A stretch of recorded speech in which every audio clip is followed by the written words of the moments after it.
Hola César, hola Caluz, ¿cómo están? Hola. Bienvenidos, buenas noches por la noche a este live de lunes. ¿Cómo se sienten? Muy bien, gracias. Muy Adelante. bien. Encantada por la invitación y por estar en este espacio con mi querido amigo César. Bueno, bueno, Caluz, ya tú Igualmente. sabes, este caballero me ha hablado maravillas de ti y lo que César dice, nosotros obedecemos. Ay, ay, ay. Oye, eso es presión porque eso es una eminencia. Si una eminencia habla bien, ya. Ay, ay, ay. Gracias a ustedes por aceptar la invitación y quiero comenzar desde el principio preguntándoles, ¿cuál es el tema que hay con el asunto de la cantidad de adultos que no pueden concebir? Hay muchísimos temas con el problema que hay de fertilidad alrededor del mundo. Las cifras lo siguen revelando en personas muy jóvenes y tenemos mucha gente que ni siquiera puede hablar del tema porque socialmente es un tema. Decir, no, no puedo salir embarazada, no, no puedo porque tengo un tema de infertilidad o lo que sea. También me encantaría que ustedes como expertos nos puedan exponer cuáles son esos factores que ustedes están viendo, que se están dando en el gran problema que tenemos con la fertilidad. Así es. Yo voy a tomarme la palabra para dejar que la experta, que es Caluz, en esta materia, debo decir que Caluz tiene una especialidad en la temática, de modo que como psicóloga tiene experiencia en el trabajo con parejas que están en tratamiento de fertilidad asistida y que en una alianza maravillosa con nosotros en el IDECIP, pues estamos trabajando con estas parejas y estamos ofertando, ¿verdad?, un servicio especializado a estas parejas porque lo que observamos es que hay muchos efectos psicológicos en las parejas que están buscando, ¿verdad?, concebir un hijo, un bebé y no lo logran, y luego entran en una serie de tratamientos médicos que también generan angustia, ansiedad, que generan expectativas, frustraciones, gastos económicos, ¿verdad? Pero también, como bien decías en la introducción, a veces están los temas de vergüenza, los temas de esta no poder tener hijos socialmente es algo que genera mucha presión, mucha expectativa también de parte de la familia, de parte de los amigos. En la pareja, introduce una presión terrible porque también comienzan a culparse el uno al otro de las razones por las cuales no logran concebir. Y también los sentimientos de pérdida que están presentes, porque, digamos, de alguna manera hay la sensación de que la vida en pareja no está progresando como debería ser cuando se quiere tener un hijo. O sea que hay como muchos elementos alrededor de esto y para nosotros es muy importante como profesionales de la salud mental pensar también en ofertar opciones para las parejas que están en estas circunstancias, ¿no? No, y César y Caluz, el tema, por ejemplo, una mujer que no tiene un hijo, esa mujer hay que revisarla. Y generalmente, cuando hay un problema de fertilidad, generalmente se piensa que somos nosotras las que tenemos el problema. Entonces ahí viene, no, pero que yo tengo un tema de esperma, pero entonces yo no soy hombre, ¿cómo va a ser? Porque hay un gran tema de que el hombre fecunda la primera vez y el mito que hay en torno a que si el hombre tiene un problema de esperma es menos hombre. Ahí también está el tema de la autoestima masculina, cómo se ve lacerada.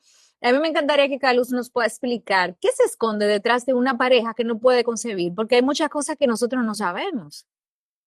Sí, mira, hay muchos temas que se pueden dar detrás dentro de esa dinámica de la pareja, esa parte del autoconcepto, de la autoestima de los miembros de esa pareja cuando se da un tema de una incapacidad para concebir, porque al final hay mucha información. Quiero empezar, por ejemplo, con lo que tú mencionabas al principio sobre qué está pasando, que tantas parejas están teniendo dificultades para concebir. Mira, hay muchos factores. A mí no me gusta entrarme mucho en el tema médico porque la verdad es que de formación soy psicóloga y acompaño en la parte de la psicología. Hay que cuidar mucho el tema del intrusismo profesional, Claro. pero no es mentira para nadie que han aumentado en los últimos tal vez 10 años, César lo maneja tal vez un poquito mejor, la tasa de enfermedades en general. La gente se está enfermando más y no solamente enfermándose, vamos a decir, de virus o de vamos a decir, de temas virales, sino también de condiciones de salud crónicas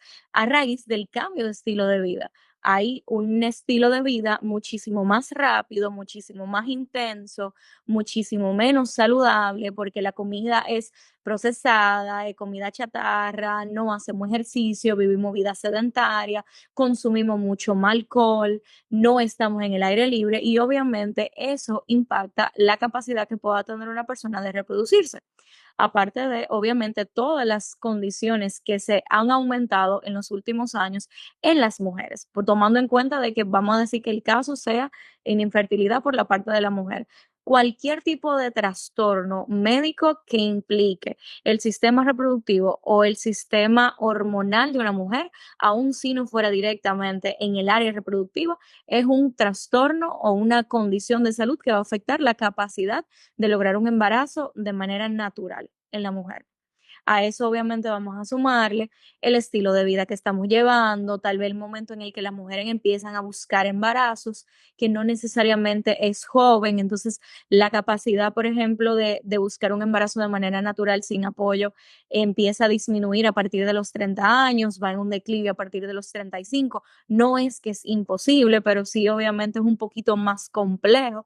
Por eso, por ejemplo, cuando los médicos están haciendo ese levantamiento para poder identificar si hay alguna dificultad para quedar embarazados en una pareja que no está logrando un embarazo, se toma en cuenta el tema de la edad, se toma en cuenta el tema de las condiciones de salud que pueden haber detrás. Si hay un tema hormonal tan sencillo, por ejemplo, una mujer con un desbalance en la tiroides, se le va a dificultar quedar embarazada, si logra quedar embarazada.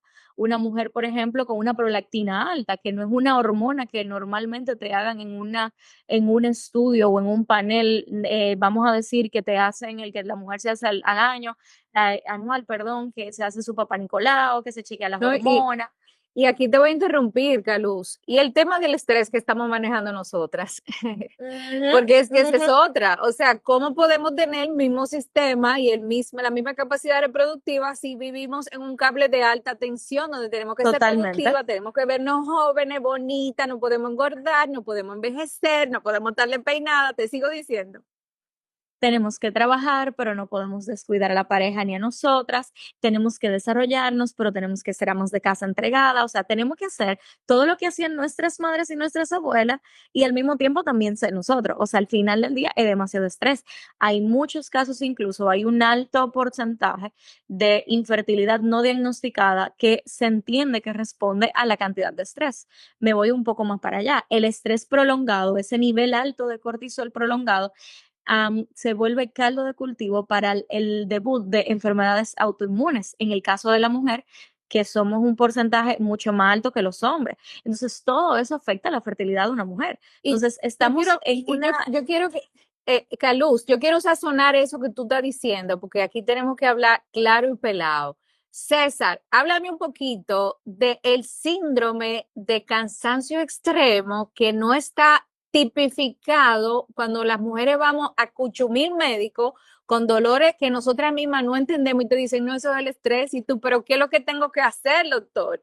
Pero hay un síndrome que no está tipificado, que es el síndrome de agotamiento extremo, que básicamente no se te quita ni durmiendo, que hay una situación que nosotras en algunos casos sentimos que estamos locas, porque tú va a un médico, va a otro, sus análisis están bien, yo no sé qué es lo que usted dice, pero tú doctor, sabes no que me lo puedo parar de... peor del caso, tú sabes que lo peor del caso, que nos acostumbraron a vivir con dolor, Elaina. Nos acostumbraron a que lo normal es Qué tener dolor, que si el periodo te romántico. duele es normal, que si tú estás cansada es normal, Claro, que es normal que te duelen los ovarios, nada de eso es normal. claro. Hemos normalizado el dolor al punto de que cuando la mujer ya decide, no puedo más con esto, no puedo más con el cansancio, no puedo más con el insomnio, porque todo no es que tú eres mujer, es que tú tienes muchas cosas, es que tú Ajá. tienes esto, es que esto y aquello. Para nosotros es normal, estamos acostumbrados a vivir en fight or flight, o sea, en modo supervivencia todo el tiempo, y obviamente que ese cansancio se acumula y en que se convierte en enfermedad. Tan lindo. Entonces, no, César, y tú lo sabes perfectamente. Cuando una mujer llega a consulta y te dice, doctor, yo lo que me quiero es tirar del puente porque es que no aguanto. ¿Cuántos doctores se atreven a identificar realmente qué hay detrás de eso? Porque a veces la gente lo que dice, ay, pero pon de tu parte, niña. Sí, lo que ocurre es que, digamos, la visión fragmentada muchas veces de condiciones de salud provocan ese tipo de situaciones, porque, claro, en la medida que estamos entrando en ese proceso que señala Caluz de fatiga, de estrés, ¿no? De estrés crónico, de vivir en ese nivel de alto, de alta, De de alto sofoque. sol. Sí, va a ocurrir una fatiga esperable porque estamos hablando de un patrón de respuesta que está diseñado para situaciones de emergencia, para situaciones que el organismo está en peligro, pero esas situaciones no duran tanto tiempo en la vida normal, natural. Por tanto, ese mecanismo es como si fuera una planta eléctrica de emergencia que aprende cuando la luz se va, pero usted no puede estar 72 horas con la planta encendida porque la va a dañar. Entonces, eso es lo que ocurre en Ujú. el organismo cuando está funcionando bajo el sistema de emergencia. Después de unas horas y ya días, empieza a desgastarse porque no está diseñado para eso. Entonces, situaciones que tienen que ver, por ejemplo, con la tensión muscular que normalmente nos va a ayudar a defender peligro, se empieza a convertir en dolor muscular por fatiga, ya situaciones que tienen que ver con eh, eh, aumento de la frecuencia cardíaca para lograr que el organismo tenga más energía para poder salir de una situación de peligro, se va a transformar en una taquicardia permanente, subir la presión arterial que va a generar fatiga, de situaciones como por ejemplo una hiperactivación para lograr que el organismo salga de una situación de peligro, se va a terminar transformando en insomnio, en dificultad para descansar, para poder tener una relajación plena. Y así por el estilo, ¿no? Vamos a empezar a observar daños a nivel gastrointestinal, daños a nivel del sistema digestivo, ¿verdad?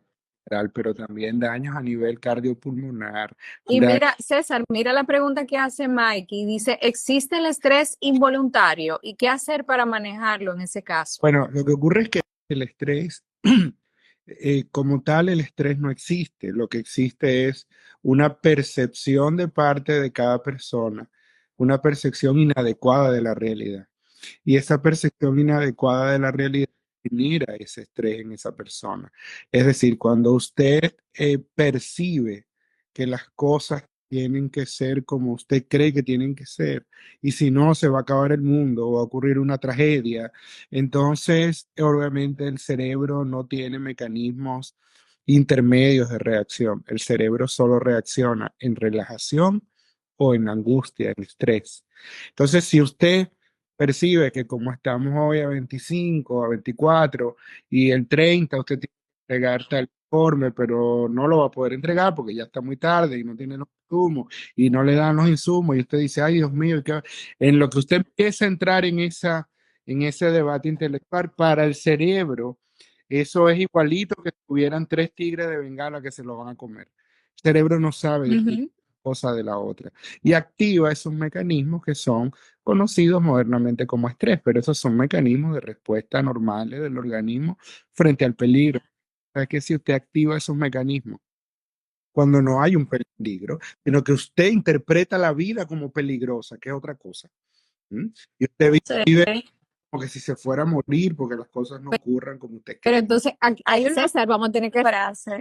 hacer otro programa acá, luz de eso, Sí, porque estamos hablando de, sí, o sea, porque Hay una frase que yo les repito mucho a mis pacientes en consulta y es, a ti lo que realmente te mortifica es lo que tú piensas y no la realidad. Es tu percepción de las cosas que te pasan, es lo que tú tienes en tu mente, es lo que tú le das cabida. No es realmente lo que pasa afuera, es lo que está en tu mente. claro, entonces lo que estamos tocando es un tema muy tangencialmente de ese estrés y de esa fatiga, porque es uno de los factores que puede afectar la fertilidad de una pareja, ¿no? No solo de una mujer, también de un hombre.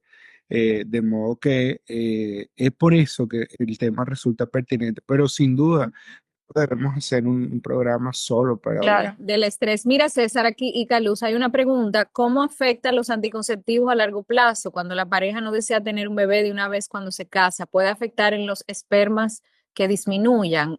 Pregunta esa persona. Bueno, mira, en el caso de los anticonceptivos realmente depende la marca, depende el componente principal. No todos necesariamente van a afectar la fertilidad a largo plazo. Ahora, sí es importante que cada mujer que consuma anticonceptivo, lo primero es que lo haga bajo la indicación médica. Eso es lo primero. Y lo segundo es que tengan la información sobre cuánto es el tiempo máximo que cada mujer debe tardar tomando anticonceptivos de corrido porque hay algunos medicamentos, hay algunos anticonceptivos que tú debes tomarlo, vamos a decirte, por 4 años, 5 años, lo máximo que tú puedes tomarlos de corrido y luego tienes que tomar una pausa. Hay otros que no hay problema. Al final depende, por ejemplo, de la generación. Ya yo creo que andamos por la tercera o cuarta generación de anticonceptivos actualmente. Con respecto a los anticonceptivos y el esperma, no necesariamente el anticonceptivo no afecta de ninguna manera al esperma del hombre. Ahora, la calidad del esperma, ya sea la cantidad de espermatozoides por eyaculación, la motilidad, dígase la motilidad, o sea, la forma en la que el esperma se mueve para llegar al óvulo, la rapidez que ese esperma pueda tener, la calidad de esos espermatozoides, que realmente tengan una calidad que puedan embarazar a una mujer, ya ahí todo eso se ve a través del estudio del espermatograma, que es la principal analítica que se realiza cuando se va a tomar un tema de que, bueno, se está buscando por alguna razón de por qué el embarazo no llega. Alguien hace un momento hacía una pregunta sobre si el tema del estrés afecta solamente a la mujer y la realidad es que no. Obviamente pensemos lo siguiente, de la misma manera como la mujer se afecta frente al estrés, de esa misma forma el hombre también. Al hombre obviamente no va a tener el mismo deseo de tener intimidad con su pareja si obviamente está bajo estrés, porque como tú decías al principio, ahí quiero rescatar algo de lo que tú decías al principio, el hombre entiende que es hombre en la medida en la que el hombre puede proveer económicamente y puede procrear por encima de lo demás, porque si yo puedo proveer, yo puedo proteger, porque en este mundo en el que vivimos, económicamente quien provee da hasta cierto punto cierta seguridad. Entonces, cuando hay algún tema de fertilidad, el hombre primero no es la primera persona que se aborda. Siempre normalmente se entiende que es la mujer. Y en muchos casos luego se da que cuando estamos haciendo las analíticas, que ya nos estamos yendo un poco más profundo, después que a la mujer le hicieron absolutamente todo lo que se podía hacer, todas las analíticas de sangre, todos los estudios, todos los papá Nicolau, todos los estudios invasivos habidos y por haber, entonces dicen, bueno, vamos a hacerle un espermatograma al hombre. Y tú di que hasta la cuenta es que me van a seguir pullando y fuñéndome a mí, gracias. Entonces, lo chulo es que en muchos casos se retrasan por el miedo del hombre de hacerse un simple espermatograma. Sí, pero acuérdate que ahí tenemos la masculinidad, esa masculinidad romántica, donde no puedes tocar mi pene, no puedes tocar mis testículos, no puedes tocar mi esperma, porque es que eso me destruiría como hombre. Claro. Entonces César y yo vamos a hacer luego otro programa de ese tema. Claro, totalmente. Entonces, ese hombre se resiste a verse vulnerable frente a la posibilidad de que probablemente él se quiente en el tema, porque socialmente siempre se entiende que es la mujer. O sea, la sociedad lo primero que entiende, tú no le puedes dar hombre, tú no le estás dando hijo a ese hombre. A ti te van a Exacto. gustar. Ajá. Claro, porque hoy se entiende que nada más responsabilidad de la mujer. Calusis César, yo que trabajo mucho con embarazo adolescente y sobre todo prevención de embarazo no planeado, tú le preguntas a cualquier mujer o a cualquier hombre si antes de comenzar a utilizar anticonceptivos se hizo una prueba de fertilidad o pudo identificar si realmente usted tiene la disponibilidad de concebir. No. Ah, pues entonces fue la pastilla, no fue la pastilla, linda. Lo que pasa es que tú venías con el problema y tú se lo estás poniendo a las pastillas, Claro, que eso es un tema importante. claro, claro. Importante para reacomodar la discusión es que, digamos, tanto Caluz como yo estamos muy interesados en hablar sobre esos elementos psicológicos, ¿no? Que están alrededor de una pareja que no puede concebir. Obviamente, hay otros factores que tienen que ver con elementos ginecológicos, que tienen que ver dispositivos intrauterinos, anticonceptivos, puede haber uterina, problemas ováricos, etcétera, ¿no? Temas hormonales como la hiperprolactinemia, etcétera. Pero esos son temas psicológicos y temas también urológicos que tienen que ver con la producción del esperma, dificultades prostáticas, etcétera. Pero aparte de todo eso, que obviamente son muy importantes de entender, pero aparte de todo eso, algo que nos interesa es que también hay elementos psicológicos alrededor del tema de la infertilidad. Y estos elementos psicológicos son más invisibles, pero no menos importantes.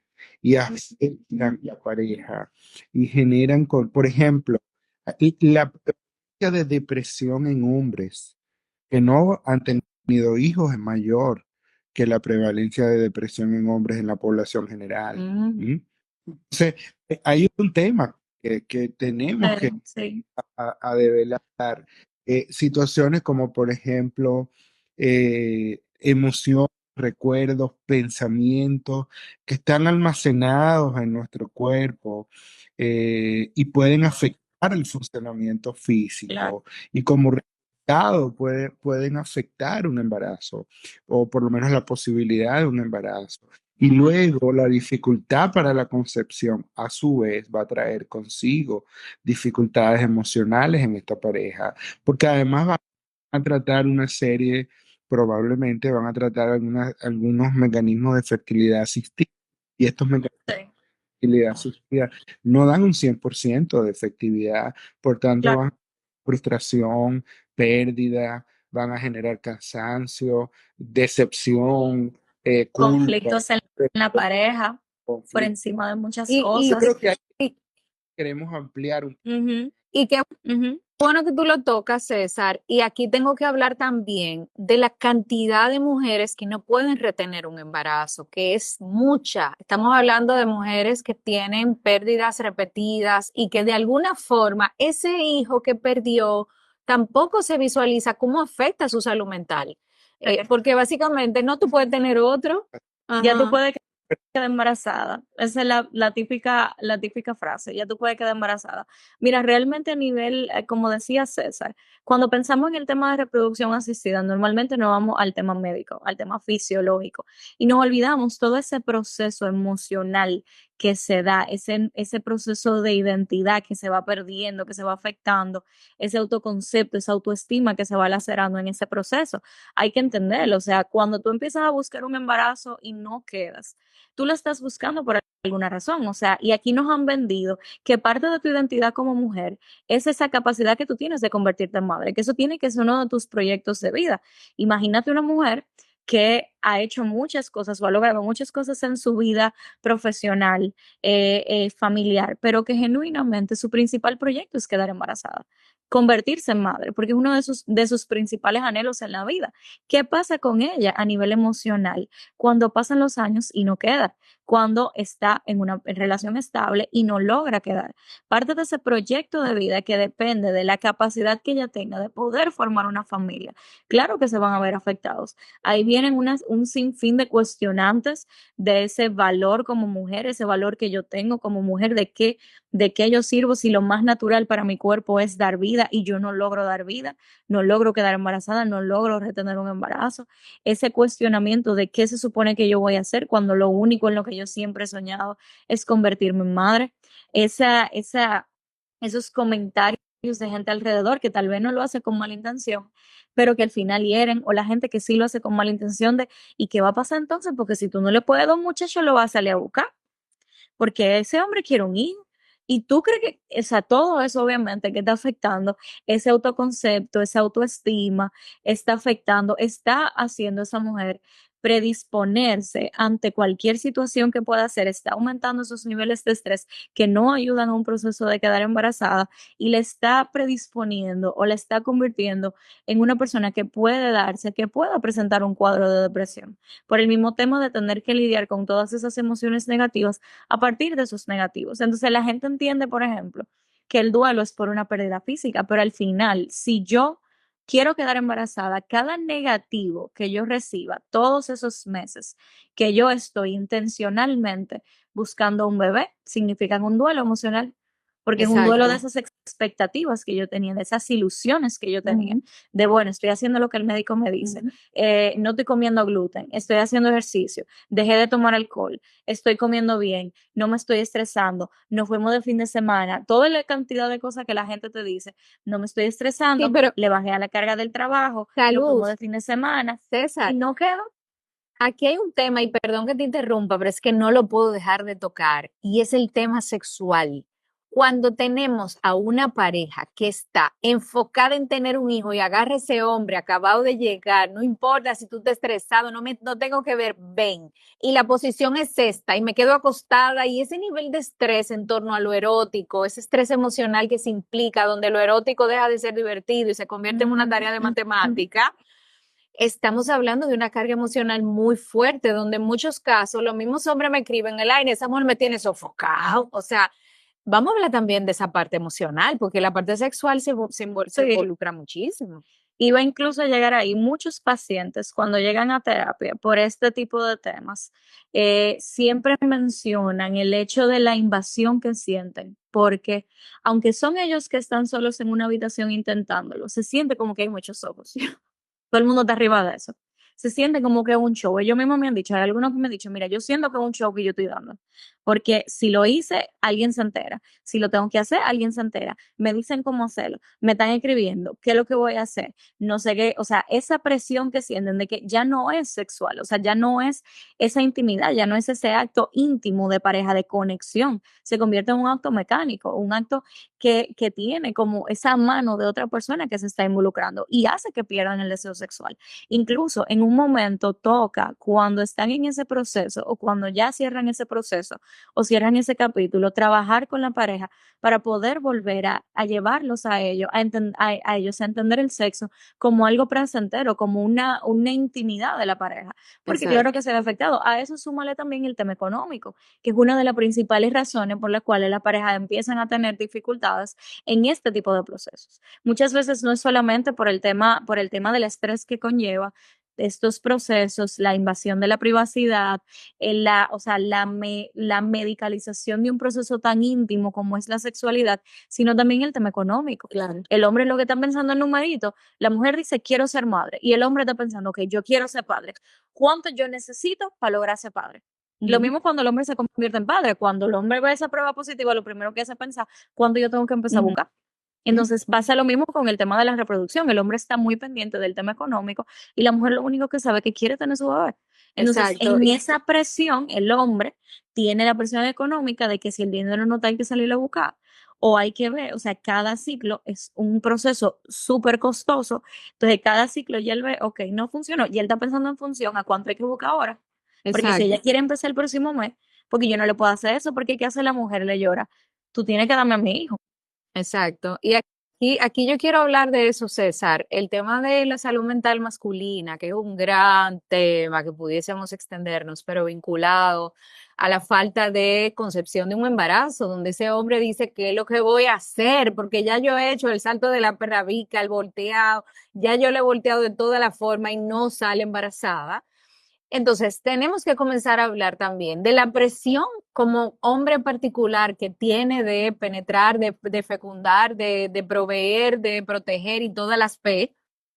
¿Cómo se maneja esto? Y sobre todo, ¿cómo afecta para que se pueda dar el embarazo? Porque el hombre también tiene que vincularse en el tema de la fecundación. ¿No? Bueno, tiene necesariamente, ¿verdad? Todavía no existe la autofertilización, Exacto. tema de dos, obviamente.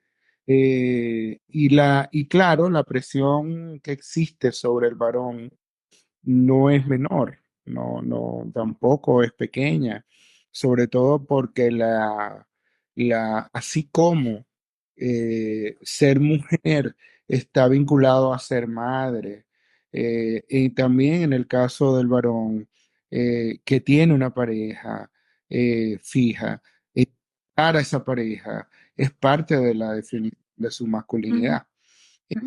No poder tener hijos es como una especie de estigma social que lo señala de flojo, de débil, ¿no? Donde no se empieza a cuestionar su sexualidad y se empieza a cuestionar incluso su orientación sexual.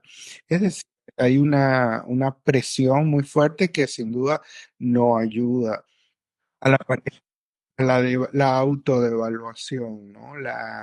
El lacerar su autoestima, la presión que comienza a surgir en la pareja por razones sociales, familiares y después intra pareja misma, ¿no? Porque estamos hablando de una situación que es atípica. O sea, no es una situación que rompe con lo esperado, con el curso natural de la vida. Pues ya es un cuestionamiento sobre hasta dónde yo soy normal o no soy normal, y la presión entonces de la familia y cuándo es que van a tener hijos. César, Y la y presión no cede nunca, ¿eh? Cuando tienes el primer hijo tú no te puedes quedar así, tienes que traer la La parejita. parejita para que no se quede solo. Perfecto. Entonces, y si llegó el otro hijo y es del mismo sexo, pero tienes que buscar el varoncito, no te puedes quedar así. Entonces, hay siempre una presión, eso no cede. Y ahí yo te iba a preguntar, César, es muy importante que hablemos también de la cantidad de hombres que acceden a embarazar por esa presión, pero en muchos casos ni siquiera querían específicamente ser padre en ese momento. Pero ¿qué significa una mujer que quiere concebir, que está exigiendo un hijo y que yo no quiero? O sea, ese es otro tema, precisamente esa presión que tú me estás diciendo que si ese hombre no le da un hijo, tampoco se considera un hombre completo. O sea que estamos hablando de situaciones emocionales importantes. Sí, y en este tema también, cuando tú mezclas esas expectativas sociales, familiares, que entonces tu mamá empieza a pedirte el nieto, ella que quiere hijo, que te dijo no, que si no es con hijo, yo no quiero tal, o sea, es mi parte de mi propósito de vida, ahí entonces hay una presión mayor que hace que cuando vengan esos momentos de dificultad en el proceso, sea más difícil para que esa pareja pueda mantenerse en una armonía, porque al final son procesos difíciles, no importa si tú estás bien como pareja o tienes dificultades, pero obviamente que cuando viene ese momento de tensión, eso negativo, esa cuenta, cuando te cotizan esa cantidad de dinero que tú tienes que decir, ok, hay que buscarlo, obviamente que eso suma estrés a la pareja y Claro. que cuando nos vemos en esa posición, ahí viene entonces el conflicto. Cuando no nos estamos poniendo de acuerdo, cuando tú estás exigiendo, cuando ya yo no aguanto más, como los hombres que no expresan sus emociones, porque fíjense que esto, como muchos procesos, son muy mujer centrados, que está bien, pero también los hombres se pasan por alto también. Claro. Cuando estamos hablando de este proceso, quien suele venir a terapia primero para hablar sobre su proceso de fertilidad es la mujer.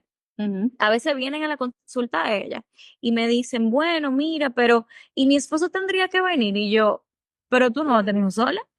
Es un proceso. de dos, él también está viviendo su propio proceso emocional.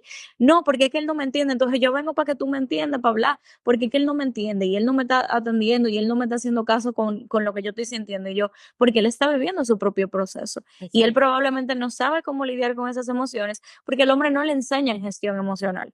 Entonces él simplemente entiende que él tiene que ser fuerte para ayudarte a ti, él tiene que ser fuerte para cuidarte a ti y él cuando entonces eso Exacto. se acumula y cuando viene el momento de tensión, lo que no podemos controlar, que entonces nos desequilibra emocionalmente, ahí vienen los conflictos de pareja y ahí sale el, ya yo no quiero hacer esta vaina, porque es que yo ni siquiera quería esto. Entonces no es lo mismo cuando tú lo trabajas de manera tranquila y ver qué opciones tienen como pareja, cuál es el punto medio, o sea, hasta qué punto están determinados a llegar a cuando esperamos a la crisis y entonces él dice, yo no quiero esta vaina y ella dice, ¿por qué estamos en esto entonces? Porque eso es lo que tú quieres y no sé qué. Y ahí viene entonces la nueva crisis de pareja.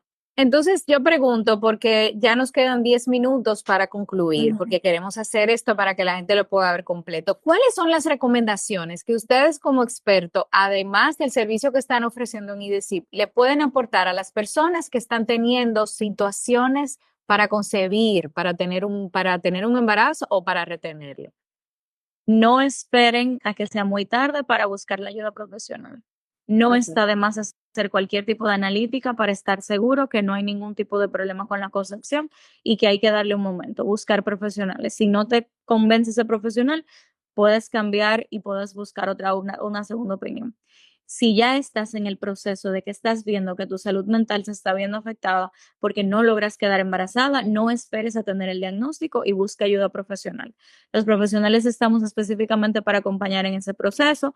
Tenemos un grupo también de acompañamiento que inicia ahora en julio para parejas que están en ese proceso de búsqueda de embarazo para abordar todos esos temas que tienen que ver con la pareja, la familia, la identidad y todo lo que tiene que ver con salud mental y psicología en el proceso de búsqueda de un embarazo en reproducción asistida, que lo estamos haciendo en conjunto yo y EIDECIP para dar ese servicio a parejas. Y aquí hay una pregunta que está haciendo Tania que dice, otra cosa, en mi caso yo adopté embriones y he sentido ser juzgada por no adoptar de manera tradicional. Este tema tiene tanto por evaluar. ¿Qué le recomiendan a Tania? Sí, Que sí. trabaje el motivo que hay detrás de su decisión. Todo el mundo siempre va a opinar y vivimos en una cultura muy religiosa, muy que se da mucho a juzgar a la vida ajena. No aceptamos cosas nuevas, que realmente entienda qué hay detrás de eso y aprenda a poner límites. Y si le cuesta, que busque ayuda entonces profesional para trabajar qué hay detrás de esa dificultad para mí de aceptar mi decisión cuando la veo en contraposición con la opinión ajena. Porque al final todo el mundo siempre va a opinar, tú eres que decide hasta qué punto tú vas a permitir que eso te afecte. Y si te es muy difícil, pues entonces se explora qué hay detrás de esa dificultad para poder aprender a poner un límite a la opinión de los demás. Excelente. César, ¿qué puedes decirle a las personas que están atravesando por dificultades? Obviamente, porque necesitaríamos mucho más tiempo para tratar el tema, como lo que decía Tania, pero bueno, no hemos hablado de los úteros subrogados, no hemos Lo vientre de alquiler. hablado de la donación de esperma, sí hay un montón de circunstancias allí que pertenecen a ese proceso de fertilidad asistida, pero en general la infertilidad es un evento que tiene consecuencias psicológicas importantes que van a retar la capacidad de adaptación por parte de la pareja y según sea la interpretación que la pareja haga de esta situación y la visión que tenga de las posibilidades de hacer reversible o no esta realidad, entonces así pues van a ser los niveles de ansiedad, los niveles de angustia, de depresión. Hay un impacto psicológico medible en la infertilidad de las parejas, hay reacciones emocionales que pueden ser prevenidas e identificadas si aparecen. Querer tener un hijo es un deseo muy culturalmente arraigado, muy profundo y provoca mucho dolor cuando no se cumple. Dolor de ver que pasan los días, las semanas, los meses, los años y esto no se logra, va generando una tensión que puede ser explosiva en una relación de pareja y no es justo que una pareja tenga que pasar por esto innecesariamente porque no es necesario. Esto se puede canalizar de otra manera, esto puede ser manejado de otra manera constructivamente y así pudiéramos evitar los duelos, pudiéramos evitar muchos conflictos de pareja, destrucción a veces de pareja, en condiciones en que no es necesario llegar a eso, ¿no? Debemos tenemos que incorporar esta parte que es el trabajo psicológico con las parejas que ya están en tratamiento de fertilidad. Es fundamental y por eso hemos estado haciendo alianzas con médicos especializados, que son los que precisamente están identificando esta necesidad y diciendo, mira, si no nos ayuda en la parte psicológica, los tratamientos médicos no van a funcionar igual. No, porque los niveles de angustia, de tensión que tiene esta pareja bloquea el mismo efecto de Exacto. fertilidad. Entonces, es por eso que estamos un poco metidos en esta temática, ¿no? Tratando de buscar algo que dé una respuesta en la sociedad Y al dominicana. final yo quiero que tú puedas decir cómo las personas acceden a esos grupos que ustedes están ahora mismo armando, pero quiero que aquí hay una pregunta que dice MR Liz, que dice, ¿qué puede aconsejar a una pareja que la única opción que tiene es tener hijos solo con donante y sienten ese miedo de hacerlo por la misma sociedad? Eh, Caluz va a ampliar esto, pero lo que nosotros en esos casos estamos ofertando es mucha psicoeducación, porque hace falta. Todos estos miedos están basados en la falta de información. Ujú. Y a medida que se va conociendo mejor el tema, entonces se arroja luz sobre esos temas, va bajando el nivel de temor, de desconfianza y todo eso. Adelante, Caluz. Yo creo que el primer caso es tener toda la información médica posible para entender cómo funciona todo ese proceso de la donación. Yo sé que es algo nuevo, aquí normalmente no se habla, a menos que sea una pareja que esté en este tipo de procesos, que lo escucha por parte de sus médicos o por el mismo proceso de investigación que hacen y explorar qué hay detrás de eso. Sí es una decisión que dentro de culturas como la nuestra, hace mucho ruido, genera mucho ruido, tanto para la sociedad como para la pareja.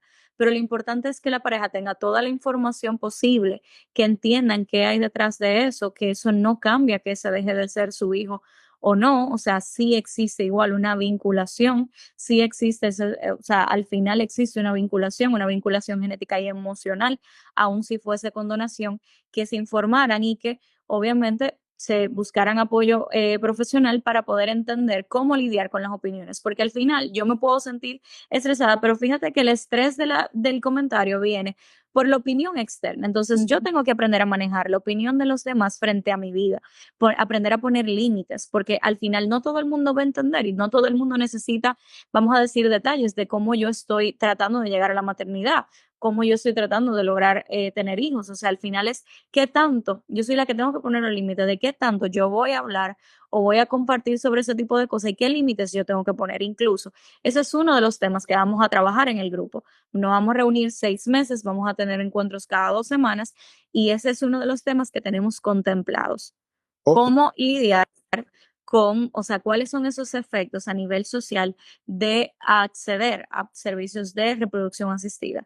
¿Qué hay detrás de eso? O sea, cómo manejo las opiniones, el tema religioso, el tema social, cómo yo voy a lidiar con eso como pareja para que no afecte mi proceso y tomar una decisión realmente en base a lo que yo quiero y no necesariamente a detenerme por lo que la gente pueda opinar sobre mi vida. Bien. O sea, que esos son de Exacto. los muchos temas que vamos a estar trabajando. Y si alguien nos está viendo y tiene interés en participar o conoce una pareja que puede beneficiarse del servicio, bueno, pueden llamar al IDECIP, es el 809-549-7071 o nos pueden en redes sociales, asimismo, IDECIP, con P al fin, y contactarnos. Es importante decir que el grupo va a ser virtual y las personas pueden, si así lo desean, participar anónimamente también o con un seudónimo, lo desean, porque estamos en un contexto muy pequeño donde todavía hay muchas vergüenzas y lo hemos decidido así, que sea de manera virtual, puedes usar un seudónimo puedes no encender la cámara si no te sientes todavía listo, lista, pero que vayas participando y vayas entrando Y recibiendo en la, la sí, información. y en la ruptura de los mitos y en la ruptura de todos estos tabúes que a la postre te impiden también poder llegar a ese sueño de ser padre o madre. No, y yo agradecer muchísimo todo lo que han aportado. Es un tema sumamente extenso, pero yo creo que la audiencia está súper contenta porque respondieron muchas de las preguntas y al mismo tiempo trabajamos un tema que socialmente no se ventila tanto y que es necesario de construir. Un abrazote grande para ustedes. Gracias por este temazo que amé hacer. Y espero que ese grupo se le llene y que puedan tener muchos grupos más para que le den paz y tranquilidad a tantas parejas y a tantas personas que necesitan ese tipo de apoyo durante un proceso tan difícil como la incapacidad para concebir. Muchas gracias. Y sé que como A ti por la invitación. algunas personas nos están viendo desde otros países, al ser virtual, son bienvenidos Sí, también. claro. Sí, hay gente ahí diciendo que qué bueno que lo van a hacer virtual, porque tú sabes que el tema de que mucha gente no está en el país, cree que no puede participar, pero ustedes Claro, dijeron que no hay problema. sí, totalmente. O sea que nada, para mí un placer, pórtense mal y acuérdense de nosotros. César, besitos. Gracias, Calu, Bye, bye. para ustedes. A ti por la invitación. Bye, bye. Bye, bye, cuídense.